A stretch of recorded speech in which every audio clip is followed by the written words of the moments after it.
검 없는 자는 겉옷을 팔아 살지어다. 내가 너희에게 말하노니 기록된 바 그는 불법자의 동류로 여김을 받았다 한 말이 내게 이루어져야 하리니 내게 관한 일이 이루어져 가민이라. 그들이 여짜오되 주여 보소서 여기 검 둘이 있나이다. 대답하시되 족하다 하시니라. 예수께서 나가사 습관을 따라 감람산에 가심에 제자들도 따라갔더니 그곳에 이르러 그들에게 이르시되 유혹에 빠지지 않게 기도하라 하시고 그들을 떠나 돌 던질 만큼 가서 무릎을 꿇고 기도하여 이르시되 아버지여 만일 아버지의 뜻이거든 이 잔을 내게서 옮기시옵소서. 그러나 내 원대로 마시옵고 아버지의 원대로 되기를 원하나이다 하시니 천사가 하늘로부터 예수께 나타나 힘을 더하더라. 예수께서 힘쓰고 애써 더욱 간절히 기도하시니 땀이 땅에 떨어지는 핏방울 같이 되더라.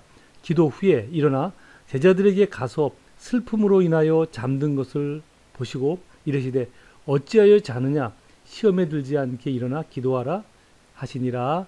아멘. 잠시 기도하고 이 말씀 함께 살펴보도록 하겠습니다. 하나님 아버지, 저희로 오늘 또 주의 말씀 살피게 하시니 그 은혜를 감사합니다. 오늘도 이 말씀 살필 때에 우리 각자 모두에게 마땅히 들어야 될 말씀이 들려지게 하시고 그 들은 말씀이 자신의 삶에 등불이 되어 그 삶을 하나님의 사람으로 온전케 하는 귀한 능력의 말씀이 되도록 역사하여 주시옵소서. 그것을 간구드리며 예수님 이름으로 기도드리옵나이다. 아멘. 여러분 한 주 평안하셨습니까? 우리는 계속해서 예수님의 생애 마지막 한 주일 중 지난 주일부터 목요일에 있었던 장면을 살펴보고 있습니다. 기억하시겠지만 우리는 지난 주일 예수님의 이 마지막 6월절 만찬 장면을 살피면서 인간의 한계와 실상을 살펴보았습니다. 분명 그 자리는 예수님께서 메시아로 3년의 사역을 마무리하는 자리인데 3년의 시간을 예수님과 함께 동고동락한 제자들의 모습은 하나같이 우리의 기대를 저버리는 실망스러운 모습이었기 때문입니다. 그러나 예수님은 그런 제자들을 나무라지 않으시고 끝까지 교훈하시되 이렇게 말씀하셨습니다. 이미 예수님을 은 30세기에 판 가롯 유다에게는 당신은 이미 작정한 대로 십자가를 지겠지만 그 일을 하는 사람은 본인에게 화가 될 것이다. 그렇게 말씀을 하셨죠. 즉 다시 한번 유다가 행한 일에 대하여 경고함으로 기회를 주신 것입니다. 경고는 기회를 주는 것입니다. 사람들은 심판을 선포하거든요. 너는 끝이야. 근데 하나님은 그렇게 말씀하지 않으세요. 끝까지 기다리세요. 대신에 경고를 주시죠. 그렇게 하면 안 돼. 너 그렇게 하면 멸망받아. 예를 들면 아수르성, 유다를 괴롭혔던 아수르상에 요나 선지자를 보내서 하나님이 경고하셨잖아요. 너 회개하지 않으면, 돌이키지 않으면 멸망한다. 그죠? 그거는 심판이 아니라 하나님이 경고거든요. 그 경고는 하나님께서 기회를 주신 거예요. 그래서 가룟 유다도 끝까지 기회를 주신 거예요. 그 일을 하는 사람은 너다 이렇게 말씀하지 않잖아요. 그 일을 하는 사람은 그에게 화가 있을 거다. 그 얘기는 지금이라도 돌이켜라 하는 그런 말씀이에요. 기회를 주신 것이라고요.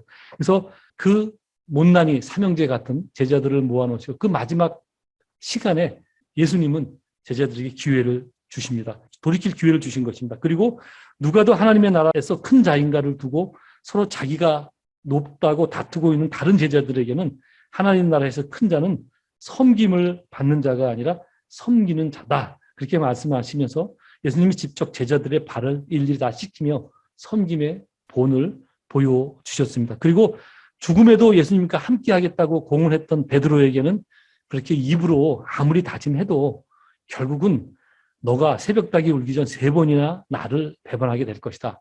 그렇게 말씀을 하시죠. 그러나 예수님께서는 뭐라고 말씀하시냐면 베드로의 믿음이 떨어지지 않도록 당신이 기도했으므로 나중에 회복된 이후에는 너의 형제인 유대 사람을 굳게 하라. 그런 말씀을 하십니다.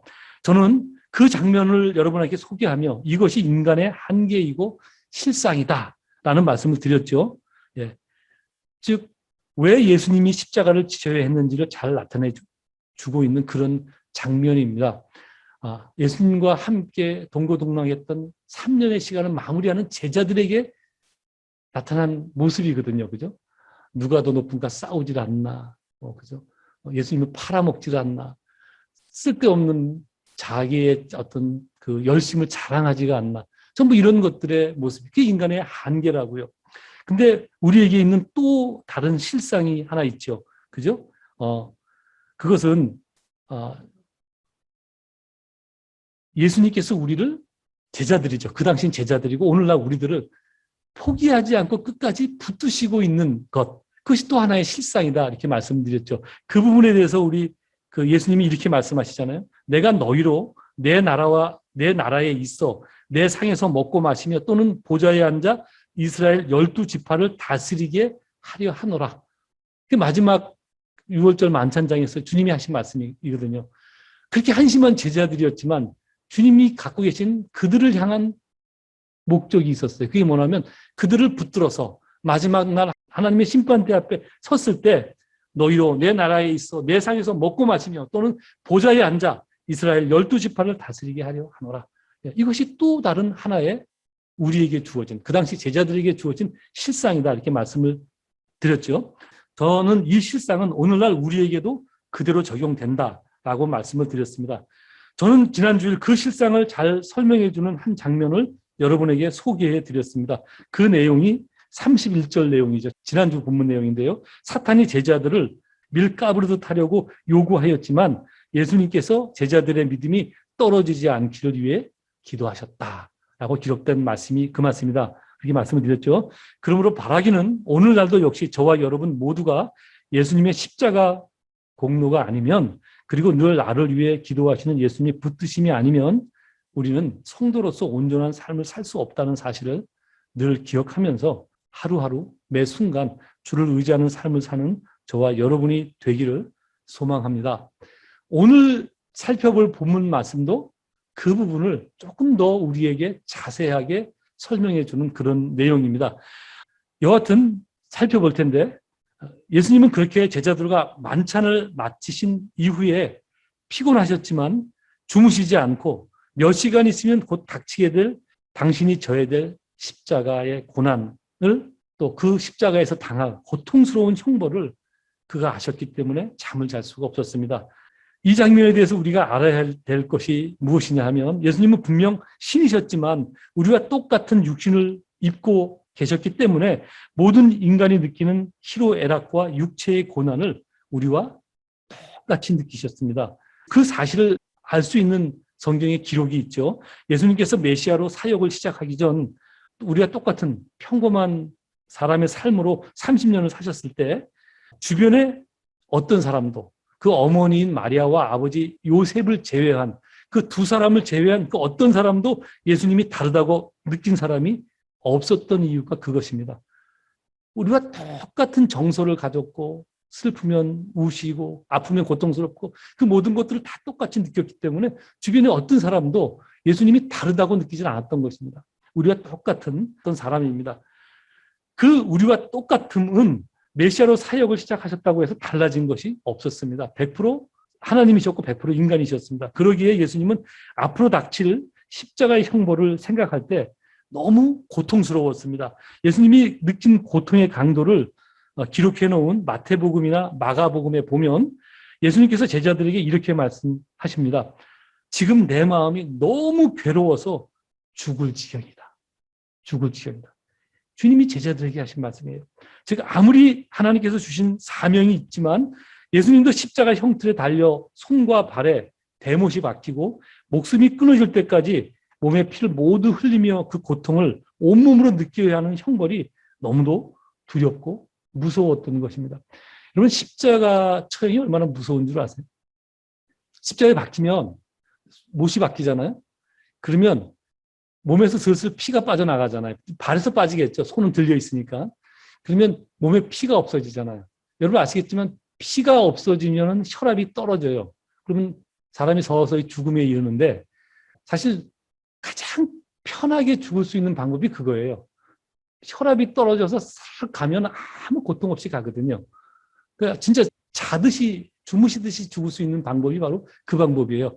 근데 피가 전전이 빠지는데 문제는 못을 박아서 매달아 놨잖아요. 그러니까 죽음의 고통이 아니라 이 매달려서 못이 박힌 고통을 고스란히 느끼는 거예요. 살아있는 내내 생생하게 느끼면서 죽어가는 거예요. 이게 얼마나 잔혹한 죽음인 줄 아시죠? 십자가의 형벌은 그래서 가장 극악무도한 죄인을 죽일 때 사용했던 형벌의 방법입니다. 처형 방법이라고요. 어쨌든 그렇게 몸과 피를 흘리며 온몸의 고통을 느껴야 하는 형벌을 주님이 생각할 때 너무나도 무서웠습니다. 온몸이 그 조여와 숨을 쉴 수가 없었던 것입니다. 그래서 내가 죽을 지경이다. 그 말씀을 하셨던 것입니다. 그래서 예수님은 예루살렘 성 밖 기도할 수 있는 장소를 찾아 제자들과 함께 나가셨습니다. 그래서 찾은 곳이 겟셋마네라는 장소입니다. 저희 살피고 있는 누가복음은 감람산이라고 말씀하셨고 다른 복음서에는 겟셋마네 동산 그랬는데 같은 이야기예요. 감람산이 더 큰 개념이고 감람산 앞에 겟셋마네라는 장소가 있는데 그것을 제가 사진으로 한번 보여드리도록 하겠습니다. 짧게 설명하고 얼른 지나가도록 하겠습니다. 여하튼 예수님은 그곳에서 제자들과 조금 떨어져 정말 간절한 마음으로 기도하셨습니다. 그 간절함이 어느 정도인지를 나타내주는 기록이 오늘 본문 44절에 있습니다. 44절을 한번 같이 읽도록 하겠습니다. 44절 시작. 예수께서 힘쓰고 애써 더욱 간절히 기도하시니 땀이 땅에 떨어지는 핏방울 같이 되더라. 솔직히 저는 이런 기도를 한 번도 해본 적이 없어서 얼마나 간절히 기도해야 땀이 핏방울처럼 되는지를 모릅니다. 그러나 우리가 일상적으로 볼 때 사람이 죽을 힘을 다해 어떤 것을 막 간절하게 애를 쓰면 눈에 핏발이 서지요. 그죠? 그리고 거기서 좀 더 나가면 얼굴 전체가 막 붉게 변하는 것은 우리가 서로 경험을 했을 것입니다. 아마도 그보다 더한 시점에 이르면 몸속에 진액이 나오지 않나. 저는 그렇게 한번 생각해 봅니다. 근데 이런 것도 이게 누가복음의 특징이거든요. 누가는 이렇게 세세하게 이런 특히 인체의 기록에 있어서 이런 기록들을 세세하게 나눠요. 예를 들면 다른 복음서 기자는 예수님이 그냥 손과 발에 못이 박혔다라고 기록을 하지만 의사였던 누가는 어디 뼈에 못이 박혔다 이렇게 기록을 해요. 이런 것들이 이제 누가의 기록의 특징이에요. 그래서 우리가 누가가 의사가 맞구나 하는 생각을 그렇게 합니다.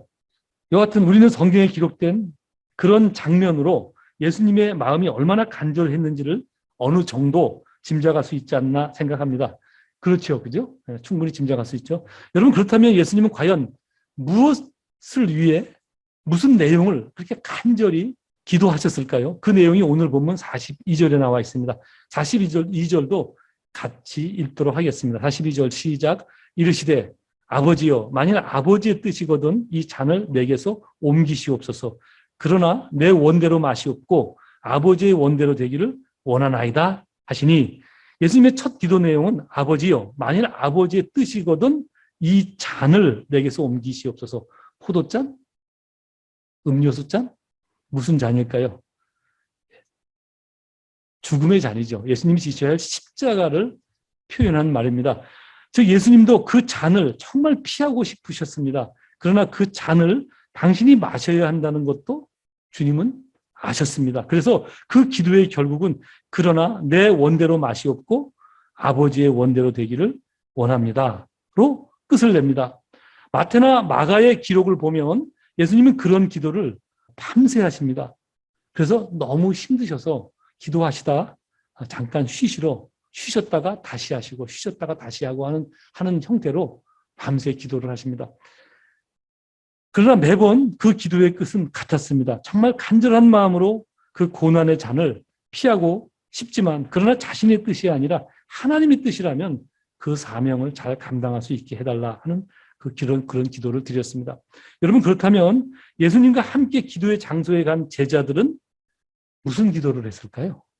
예수님이 십자가를 좀 편하게 아프지 않게 지게 해달라라는 기도를 했을까요? 아니면 어떤 기도를 했을까요? 예수님과 함께 기도하러 간 제자들은 혹시 그런 부분 생각해 보셨어요? 무슨 기도를 했을까? 오늘 본문 46절에 보면 예수님께서 제자들에게 무엇을 기도하라 말씀하셨는지가 나와 있습니다. 그 내용은 시험에 들지 않게 기도하라고 주님이 말씀을 하셨거든요. 그러니까 그들은 시험에 들지 않으려 기도를 했겠지요. 여러분, 그렇다면 예수님은 제자들이 무슨 시험에 빠질 것이 염려가 되셔서 당신이 그렇게 고난스럽고 고통스러운 기도를 해야 됨에도 불구하고 제자들에게 너희는 좀 떨어져서 그 기도를 해라 라고 말씀을 하셨을까요? 예수님의 염려는 무엇이었을까요? 제자들을 향한. 그것도 오늘 본문에 기록되어져 있습니다. 예수님께서 유월절 만찬을 마칠 때쯤에 제자들에게 이런 말씀을 하십니다. 한번 확인하겠습니다. 35절에서 38절까지 말씀입니다. 35절, 38절 함께 좀 천천히 읽겠습니다. 내용이 좀 어려워요. 제가 설명을 해야 아마 이해가 될 거예요. 그러니까 천천히 읽으세요. 35절 시작. 그들에게 이르시되 내가 너희를 전대와 배낭과 신발도 없이 보내었을 때에 부족한 것이 있더냐? 이르되 없었나이다. 이르시되 이제는 전대에 있는 자는 가질 것이요 배낭도 그리하고 검 없는 자는 겉옷을 팔아 살지어다. 내가 너희에게 말하노니 기록된 바 그는 불법자의 동류로 여김을 받았다 한 말이 내게 이루어져야 하리니 내게 관한 일이 이루어져 가미니라. 그들이 여짜오되 주여 보소서 여기 검 둘이 있나이다. 대답하시되 족하다 하시니라. 예. 그냥 읽는 것만으로는 무슨 뜻인지 잘 모르겠죠. 기억하실지 모르겠지만 누가복음 9장에 보면 예수님께서 제자들을 둘씩 짝지어서 각 마을로 보내 전도 훈련을 시킨 장면을 기억하실 것입니다. 그때 예수님은 제자들에게 오늘날의 돈지갑이죠. 전대. 그죠? 돈 넣는 그 포대를 전대라고 그러는데 오늘날 돈지갑을 하는 그 전대나 배낭, 여유분의 신발을 준비하지 말라. 그렇게 말씀합니다. 그래서 각 마을에 가서 복음을 전할 때 필요한 것이 생기면 당당하게 복음을 듣는 사람들에게 요구해라. 그렇게 말씀을 하시죠. 바로 그때의 경험을 물으신 것입니다. 그때 부족한 것이 있었느냐 묻자 제자들이 없었다. 그렇게 대답을 합니다. 그러나 이제부터는 즉 당신이 십자가를 진 후부터를 얘기하는 거예요. 이제부터는 복음을 전하러 나가기 위해 돈지갑도 준비하고 그죠? 복음 전파에 필요한 물품을 담을 배낭도 준비하고 여유분의 신발도 준비하고 칼이 없는 사람은 겉옷을 팔아 사라는 말씀입니다. 아니 뭐가 변했길래 갑자기 이렇게 예수님께서 다른 말씀을 하실까요? 다른 말씀을. 그 힌트가 37절에 나와 있습니다. 예수님께서 그 이유를 말합니다. 그는 불법자의 동류로 여김을 받았다 한 말이 이루어질 것이기 때문이라는 것입니다. 그가 누구 여기서 그가 누구예요? 예수님 본인을 얘기하는 거예요. 이 말씀이 이사야 53장에 나오는 말씀을 그냥 인용한 것이기 때문에 그는 불법자의 동류로 여김을 받았다 한 말이 이루어질 것이기 때문이다 라고 말씀한 것입니다. 아시겠지만 그 당시 십자가 처형은 아까 말씀드렸던 것처럼 가장 극악무도한 범법자를 처벌하는 형벌이었습니다. 그래서 그 당시 예수님의 십자가 좌우에 예수님과 같이 매달렸던 두 강도가 그런 사람이거든요. 그러므로 예수님의 십자가 이후 제자들이 나가서 예수를 전하면 사람들이 말하기를 그 사람 하고 뭘 기억하나 하면 예수님이 누구신가를 기억하는 것이 아니라 그 옆에 같이 달렸던 강도들과 함께 처형된 사람. 그것을 말할 것이기 때문에 지금 그 이사야서도 그것을 말하고 있고 예수님도 그 말씀을 그대로 인용하는 것입니다. 그 사람 그날 다른 강도들하고 같이 처형받은 사람 아니냐? 즉 예수님도 극악무도한 죄를 지은 사람으로 취급할 것이라는 말씀입니다. 바로 그렇게 소문을 내려고 로마 사람들이나 유대인들이 그 당시 죄인들과 같이 처형을 한 거거든요. 예수님을. 성경이 그래서 다 이루어지는 거예요. 성경의 예언이 그렇게 해서 이루어지는 거라고요. 그러므로 이제부터는 즉 이제부터는 아무리 복음을 전해도 많은 사람들이 믿지 않고 잘 받아들이지 않을 것을 주님이 염려하셨던 것입니다. 그러므로 이제부터 스스로 전대도 준비하고 배낭도 준비하고 여유분의 신발도 준비하라. 그렇게 말씀하신 것입니다. 그리고 필요하다면 검도 준비해라. 진짜 칼을 얘기하는 걸까요? 준비죠, 준비. 예. 어떤 일에든지 스스로 그 일을 해결할 준비를 하라. 그런 말씀입니다. 그런데 사실 예수님께서 이 검을 준비하라는 말씀 때문에 사람들이 많은 말들을 합니다. 아니 어떻게 평화를 말씀하시던 분이 갑자기 칼을 준비하라고 말씀하지? 그러면서 말입니다. 물론 그렇게 오해할 만하지요. 그죠? 그런데 그 다음에 이어지는 내용을 보면 싸움을 위한 검이라기보단 다른 뜻일 수도 있다는 생각을 할 수 있습니다. 38절에 보면 예수님께서 검을 준비하라고 말씀하자 제자들이 얼른 우리에게 이미 검이 둘이나 있다 이렇게 대답을 합니다. 그러자 예수님께서 족하다 그렇게 말씀을 하거든요. 12명의 제자들이 각자 흩어지는데 검 2개 갖고 돼요? 안 되죠. 그죠? 근데 검 2개다 그러니까 족하다 그렇게 말씀하시는 것은 여기서 그것 쓰면 충분해. 2 자루면 돼. 그 말씀이 아니라 됐다. 이 말의 숨은 뜻은 제자들이 이해를 못하니까 설명을 더 이상 안 하시는 얘기예요. 됐다. 그렇게도 이제 우리가 이해할 수 있다는 것을 어떻게 알 수 있나 하면 누가복음에 기록되어 있지 않지만 다른 복음서에 보면 예수님이 3번이나 그들을 깨우거든요. 예수님이 기도하시다 지쳐서 잠깐 쉬러 가면 제자들은 자고 있어요. 자꾸 깨운다고요. 3번째 갔는데 3번째도 역시 자고 있어요. 그때 예수님이 뭐라 그러면 됐다. 됐다. 더 이상 기도란 말씀하지 않고 됐다 그러시거든요. 또 같은 뜻이거든요, 이게. 그러니까 더 이상 설명하지 않고 잘 깨닫지 못하니까 됐다라고 말씀을 하시는 거예요. 근데 그것을 기록해서 우리가 보고 있어서 깨달으면 되는 거니까, 그죠? 됐다. 그렇게 말씀을 하신 것입니다. 또 다른 설명을 붙이자면 예수님은 종종 검을 진짜 칼이 아니라 분쟁을 의미하는 뜻으로 사용하신 경우가 꽤 있어요. 예를 들면 마태복음 10장 34절에 보면 내가 세상에 화평을 주러 온 줄로 생각하지 말라. 화평이 아니요 검을 주러 왔노라. 주님이 오셔서 우리에게 칼 준 적 있어요? 없잖아요. 근데 칼을 주러 오셨다 그러거든요. 진짜 칼이 아니잖아요. 진짜 검이 아니라 화평과 반대되는 개념. 예수님 때문에 분쟁이 일어날 것이다. 이런 말씀을 하거든요. 제자들도 나가서 전하면 야, 너 그 강도하고 같이 죽은 그 사람을 어떻게 하나님의 신이라고 저는 하나님의 아들이면 그 십자가에 못 박혀 죽는다는 게 말이 돼? 이러고 자꾸 분쟁이 일어나거든요. 그런 것을 준비하라는 말씀이거든요, 이게. 그죠? 준비하라는 말씀인데, 그렇게 잘못 이해한 것입니다.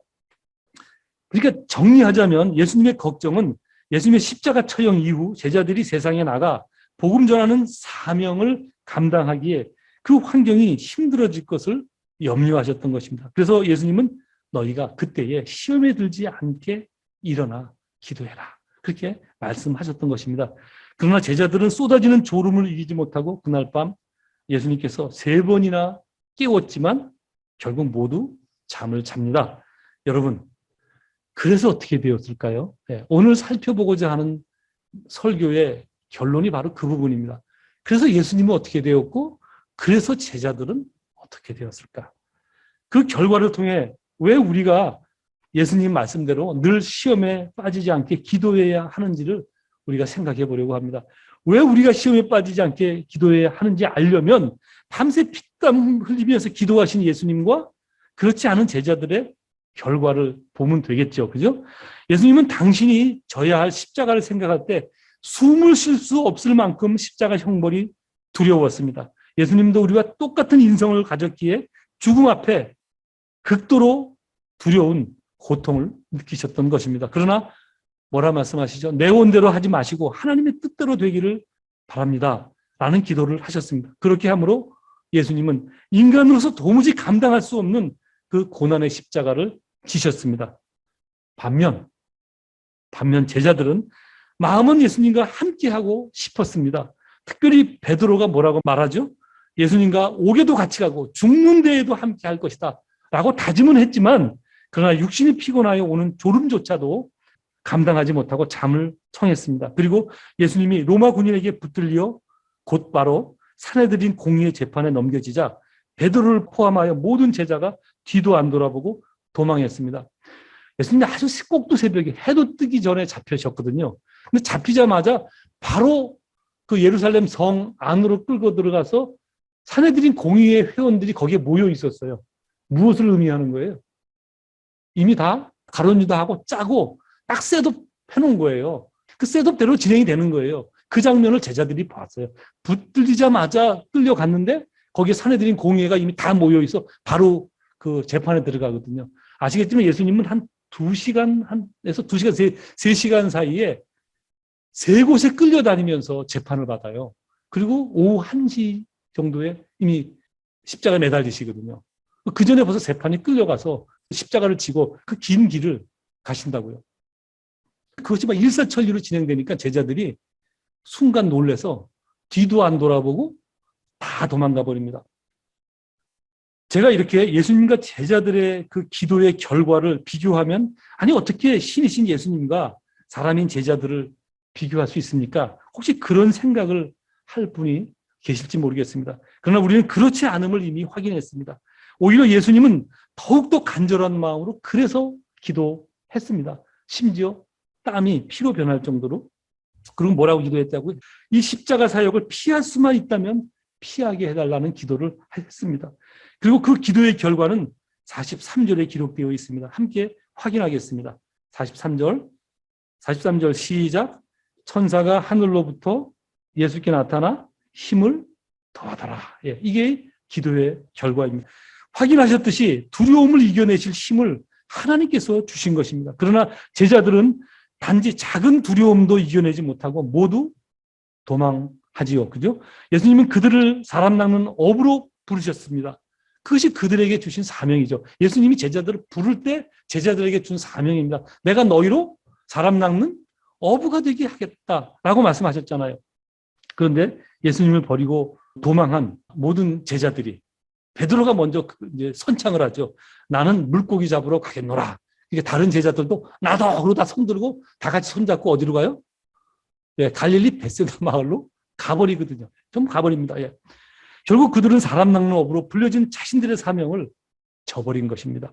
여러분 그렇습니다. 예수님께서 제자들에게 깨어 기도하라고 말씀하신 이유가 바로 그것입니다. 사람은 누구나 아무리 마음으로 원해도 사람이 어쩔 수 없는 한계 때문에, 예수님의 표현을 빌리자면 육신의 연약함 때문에, 이 피지컬적인 부분을 말하는 것이 아니에요. 물론 그 부분도 포함되지만 인간의 어쩔 수 없는 한계를 모두 표현한 말씀입니다. 육신이 연약한 이유로 자기가 받은 사명을 감당할 수 없기 때문입니다. 예수님도 육신의 몸을 입고 계실 때 그래서 늘 기도에 힘쓰셨던 것입니다. 제가 이런 말씀을 드리면 어쩌면 어떤 분들이 그렇다면 나는 사명이 없으니 나에게 해당되는 말은 아니구나 라고 생각할지도 모릅니다. 여러분 천만의 말씀입니다. 우리는 성도로 불리는 순간 누구나 다 똑같은 사명을 받는다는 사실을 아십니까? 성경에도 나와 있잖아요. 그죠? 어디? 사도행전 마태복음 마지막에도 나오잖아요. 너희는 모두 가서 내 이름으로 세례를 주라 말씀하셨고, 사도행전에 보면 1장 8절에 예수님께서 이제 모든 사명을 마치시고 승천하실 때 뭐라고 말씀하세요? 성령이 너희에게 임하면 너희가 권능을 받고 예루살렘과 온 유대와 사마리아와 땅 끝까지 가서 뭐라고요? 내 증인이 되라. 예. 주님이 다 직접 사명을 우리 모두에게 주신 거예요. 그러니까 예수를 주로 고백하는 순간부터 우리는 모두 다 예수를 전하는, 예수가 주 되심을 전하는 사명이 우리 모두에게 있는 거예요. 근데 우리가 이 사명을 잘 감당할 수 있느냐? 쉽지 않아요.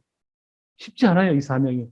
왜냐하면 연약함 때문에 그렇습니다. 우리 안에 있는 한계 때문에 그래요. 인간의 한계. 인간의 한계가 우리가 살펴봤지만 지난주에 예수님의 제자를 통해서 평안할 때는 아무 문제 없어요. 그래서 내가 조금 편안하면 또 복음도 전하고 복음 전하는데 물질도 쓰고 다 할 수 있을 거야 라고 생각을 합니다. 그리고 그렇게 할 마음도 진짜 있어요. 근데 인생 살아가면서 그런 일이 있을까요? 없을까요? 편안한 시간이. 없어요. 가면 갈수록 점점 더 사실은 힘들어지거든요. 공부를 여기 교수님도 계시는데 해보시면 알겠지만 학생 때보단 교수님 됐을 때가 더 힘들다는 게 교수님들의 일반적인 얘기예요. 학생은 자기가 보통 제일 힘들다고 생각하잖아요. 맨날 시험에 뭐예요. 그렇지 않거든요. 직장 생활하는 분들도 똑같은 얘기합니다. 오히려 학생 때가 편했다. 우리 모두는 다 점점 스스로는 육신의 연약함 때문에 우리가 받은 사명을 다 감당할 수 없는 자들이에요. 우리 분명히 내가 원하든 원하든 내한테 사명이 있는데 우리는 제일 먼저 사명이 있다는 것부터 알아야 되고요. 이 사명을 감당할 수 없는 한계가 있다는 것을 아셔야 돼요. 이게 우리의 한계라고요. 문제는 우리의 이 한계를 누가 더 잘 아냐 하면 마귀가 알죠, 마귀가. 마귀가 알아서 어찌하든지 그것을 파고든다고요. 파고들어서 그 사명을 감당할 수 없게끔 만든단 말이에요. 그래서 끊임없이 이제 마귀가 공격을 하는데 어떻게 공격을 하냐 하면 영적으로 공격하고 실제적인 삶에 우리에게 있는 필요를 따라서 공격을 해요. 이게 각각 오기도 하고 복합적으로 오기도 하고 막 사방 섞어서 우리한테 공격을 하거든요. 예를 들면요. 제자들이 예수님의 유월절 만찬에서 누가 더 높은가를 다투도록 서로의 자존심을 걷는 것도 이 마귀입니다. 마귀. 마귀가 그 인간 모두에게 있는 그 연약함이잖아요. 높아지고 싶은 마음. 쟤보단 그래도 나도 나. 그 나은 결과가 뭐야? 내가 예수님을 더 충성하는데 꼭 신앙처럼 보여요. 영적인 것처럼 보이면서 자기 안에 있는 욕망, 높아지고 싶은 욕망, 이 모든 것들을 복합적으로 마귀가 이용해서 인간들을 공격하거든요. 그러니까 우리는 솔직한 얘기로 어디까지가 마귀의 공격이고 어디까지가 신앙인지 우리가 분간하기조차도 어려워요. 늘 섞어서 공격을 하기 때문에. 여러분, 가룟 유다가 예수님께 실망하도록 그 마음을 붙이신 것도 성경이 뭐라고 그래요? 누구라고 말하고 있어요?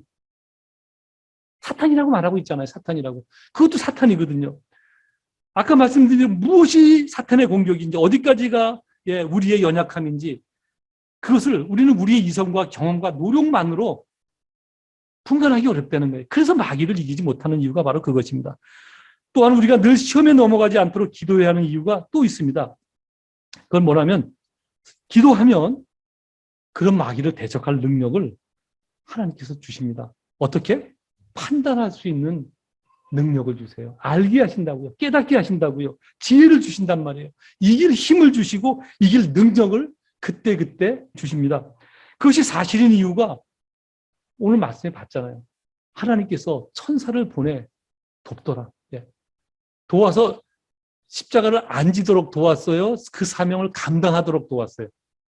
그 사명을 감당하도록 도왔단 말이에요. 여러분, 우리는 모두가 다 그 사명을 받은 자이고 그 사명을 감당하고서 결국 하나님 앞에 서야 될 자들인데, 그래서 우리를 불려진 자들인데, 그래서 우리에게 기회를 주시는 것인데 어떻게 우리가 그 일을 잘 감당할 수 있냐 말이에요. 우리의 힘으로는 안 돼요. 우리의 연약함을 여러분 스스로가 아셔야 돼요. 우리 한계를 우리가 스스로 알아야 되는 것입니다. 여러분, 하나님께서 우리에게 그 힘을 주실, 바르게 깨닫게 하실 능력이 있으신 분이라는 사실을 이미 예수님에 대한 예언에서 성경이 그 말씀을 하셨어요. 우리가 어떻게 그 말씀을 찾나 하면 이사야서 9장에 보면, 제가 읽을게요. 이사야서 9장에 보면 9장 6절인데 이런 예수님 태어나시기 이미 한 약 1000년 전에 예언된 내용이죠. 이렇게 기록되어져 있습니다. 이는 한 아기가 우리에게 낳고 한 아들을 우리에게 주신 바 되었는데 그의 어깨에는 정사를 메었고 그의 이름은 기묘자라 모사라 전능하신 하나님이라 영존하신 아버지라 평강의 왕이라 할 것임이니라. 뭐 전능하신 하나님, 영존하신 아버지, 이건 다 우리가 어느 정도는 알아요. 근데 저는 이 구절을 볼 때 늘 마음이 이렇게 들떠요. 저를 들뜨게 하는 단어가 두 개가 있어요. 기묘자라 모사라. 기묘자라 모사라. 여기서 기묘자라는 말의 뜻은 위대한 스승 혹은 놀라우신 이, 그런 뜻이거든요. 기묘하자, 기묘자. 기묘한, 뭐라고 이렇게 표현할 수 없을 만큼 그가 지혜롭고 놀랍다, 이런 뜻이에요. 누가? 내가 주라고 고백하는 그 예수님이. 그러니까 우리가 이해할 수 없고 내가 깨달을 수 없고 내가 판단할 수 없는 그 모든 일에 주님은 기묘자가 되시거든요. 그래서 필요한 때에 나에게 도움이 되신다고요. 성령을 통해서 깨닫게 하시고 알게 하신다고요. 그것도 아주 기묘하게 마치 내가 깨달은 것처럼 자연의 이치처럼 알게 하셔서 그 일을 내가 어떤 것을 판단하고 결정하게 만들거든요. 그래서 어떤 때 그때는 모르지만 지나고 보면 그때는 잘 몰랐는데 내가 바른 판단을 했구나. 천만에 주님이 도우신 거죠. 인간이 무슨 지혜가 있어서 바른 판단을 하시기. 인간은 자기 아집을 때문에 자기의 이성에 따라 판단할 수밖에 없거든요. 근데 어느 날 보면 내가 아닌 판단을 하거든요. 내 능력이 내 수준이 아닌 수준에서 판단을 한단 말이에요. 누가? 그가 기묘자이기 때문에. 여러분, 모사가 뭐예요? 모사. 탁월한 경륜가 혹은 조언자라는 뜻이에요. 실제 우리가 그 사극 같은 걸 보면 그 왕 옆에 누가 붙어 있어요? 항상 머리를 쓰는 책사가 붙어 있잖아요. 그 책사가 모사예요. 예. 성경 오늘 표현대로 모사라고요. 예수님이 우리의 모사가 되신다니까요. 얼마나 놀라운 일이에요. 저는 그래서 사실 예수 믿는 것 누구나 다 쉽지 않아요. 누구나. 어떤 사람은 편하게 믿는 것 같이 혹시 보일지도 모르겠어요. 학생 여러분. 야, 저 사람은 예수 잘 믿더니 뭐 저렇게 아니요. 누구나 다 힘든 시간을 가는 거예요. 있으면 있는 대로, 없으면 없는 대로. 예, 그것이 돈이든 위치든 무슨 뭐 어떤 자리든 모든 있으면 있는 대로 없으면 없는 대로 힘든 거거든요. 누구나 다 고난의 시간들 간다고요. 고난의 시간을 갈 때 여러분 저도 그렇거든요. 근데 힘들 때 이 말을 읽으면 항상 힘이 돼요. 힘든 것이 극복이 되는 게 아니에요. 극복할 힘을 주시고 피해갈 지혜를 주시고 때로는 피해갈 어떤 환경을 열어주신단 말이에요. 그러니까 든든하죠, 마음에. 어떤 것이 없어져서 든든한 게 아니에요. 그래, 감당치 못할 시험을 안 주신다 그러시니까 필요해서 주셨겠지. 필요해서 훈련 과정이 있겠지라고 생각을 하면서 힘들지만 근근히 견디고 이길 수 있어요. 누구처럼? 예수님처럼. 천사가 나타나 돕더라. 돕는 거거든요. 오늘날 우리에게도 성전 되신 하나님이 우리 안에 계시잖아요. 그러니까 항상 시험에 들지 않게 기도해야 될 이유가 바로 그것이에요. 첫째는 우리가 연약하기 때문이고 주님의 도움이 없으면 안 되는 사람들이기 때문에 그렇고 둘째는 그가 우리의 기도를 들으시고 우리를 도와주시기 때문에 언제? 필요한 때, 시시때때로 나타나셔서. 그래서 우리는 늘 주님을 의지해야 됩니다. 연약함을 알아야 되는 것입니다. 여러분, 기도한다는 것은 하나님의 주권을 인정한다는 표현이고 자신은 그 주권자 되신 하나님의 도움 없이는 안 된다는 표현이 바로 기도입니다. 또한 약해서 기도하기도 하지만 기도하는 자만 이길 수 있기 때문에 기도해야 하는 것입니다. 인간은 누구나 평안할 때는 온전한 그리스도인으로 살기를 바라고 세상 앞에 믿음으로 반응하기를 바라지만 자기 앞에 어떤 위험이나 손해나 어려움이 있으면 인간의 의지로는 그것을 극복할 수 없습니다. 예. 우리는 늘 그때마다 하나님의 도움이 있어야 하는 존재입니다. 그러므로 늘 깨어 기도해야 하는 이유가 바로 그것입니다. 바라기는 늘 기도함으로 성도로 승리하는 삶을 사는 저와 여러분이 되어지기를 소망합니다. 아멘. 기도하겠습니다.